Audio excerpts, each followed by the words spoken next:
Live video live video তুমি কিভাবে live video বানাও? লাইভ ভিডিও কিভাবে? কেন লাইভ ভিডিও কিভাবে বানাই মানে?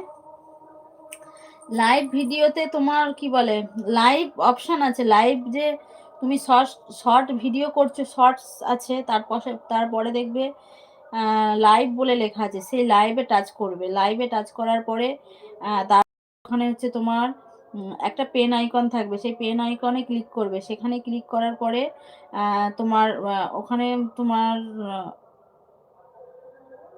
ওই করতে হয়, ফটো আপলোড করতে হয়। একটা ফটো সেটিং করতে হয়, ঠিক আছে? যে দেয়, দেয়, যে না দেয়, না দেয়। একটা ফটো সেটিং করতে হয়। যে দেবে, দেবে, না দেবে, না দেবে। তারপর নিচে টাইটেল দিতে হয়। টাইটেল দেবে লাইভের, যেকোনো লাইভে আসবে যখন আলাদা, আলাদা টাইটেল দেবে। সবসময় একই টাইটেল দেবে না, ঠিক আছে? যখনই লাইভ করবে সবসময় আলাদা, আলাদা টাইটেল দিয়ে তারপর লাইভ করবে।